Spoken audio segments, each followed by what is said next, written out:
Although Hasib Hamayoun cuts a fearsome figure in the cage-fighting ring, he's come a long way. In his 20s, it was political violence that he practiced as an avowed Islamic extremist. I was extreme, yes. If I was to say from 1 to 10, I was probably 9. I'm gonna show you the quality of this knife, yeah? So here we go, here's the paper, and yeah, bang bang.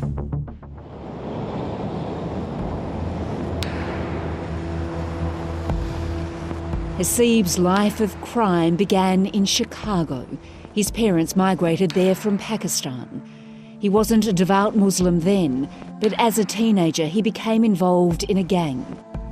In 2007, he was arrested for his part in an armed robbery, but while on bail fled to Pakistan for a year. In 2008, he arrived in Perth on a student visa. In 2011, while attending a Perth mosque, he met members of Militatul Ibrahim. A group by the same name was banned in Germany in 2012. It was being portrayed as this is the right thing to do. This is the correct path. You should be going to fight in Syria because your brother and sister are in need. Hasib says racism was also fueling his feelings of discontent. You know, you're walking down the street, you're wearing your Islamic dressing. You hear in the background, hey, Mozzie's walking by. Mozzie's walking by, mate. So that kind of gives you, it kind of brings the hate out a little bit. In 2013, Hasib married the British daughter of a Pakistani cousin and moved to London. With the help of his Australian contacts, he was introduced to like-minded Muslims and became involved in the banned extremist organisation Al Muhajirin and the linked group known as Salafi Media UK. Hasib became the group's cameraman, responsible for helping recruit extremists and ISIS supporters around the world. How many people would have watched that propaganda that you were filming? I mean, thousands and thousands. I was, in charge of recording these videos that are extremely extreme. He became associated with some of the most notorious ISIS supporters in East London, such as Brustam Ziamani, who was jailed for 22 years in 2015 for planning to behead a British soldier. Ziamani launched an ISIS-inspired attack on a prison guard, and his sentence was increased to life. In 2014, Hasib was arrested in West London while buying a knife with cousins Nadir and Yosef Syed, who he'd befriended through an ISIS WhatsApp group, accused of plotting to behead a civilian on Remembrance Day.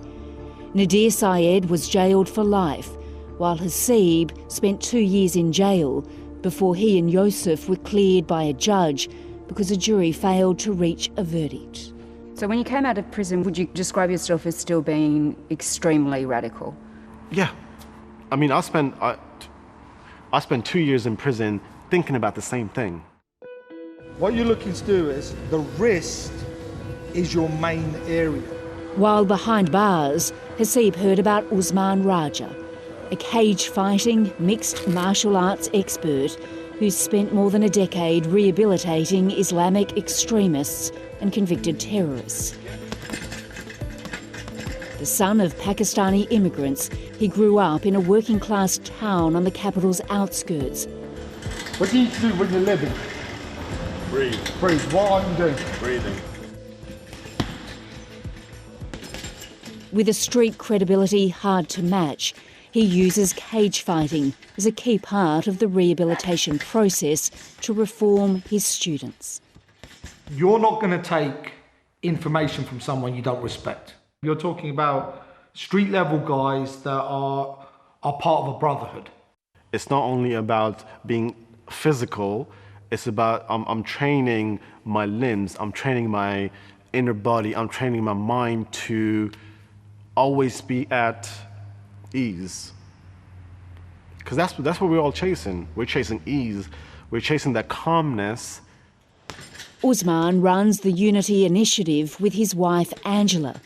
They've worked with 200 convicted terrorists, Islamic fundamentalists and returnee brides. It's about humanisation. It's about recognising that person's humanity so that they can recognise the humanity in others.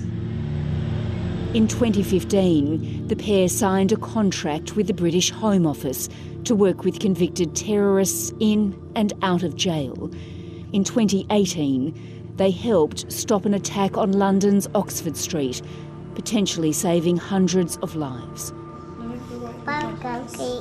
Their work is not without its dangers.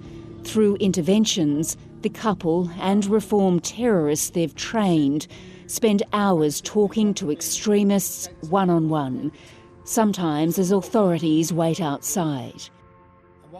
I've had to disarm guys of knives, literally guys who have pulled out knives to stab me, disarm them, and then sit with the guy afterwards while they break down into tears. Last year, Unity decided to end its work with the Home Office because of changed terms and conditions in their contract. Hasib has come a long way since being radicalised in Australia. He's now also working with extremists to help turn their lives around. Are you proud of what you've done for yourself? Absolutely. Absolutely. Without a doubt. If I was to help someone change their mind about why us versus them doesn't exist, I would love to.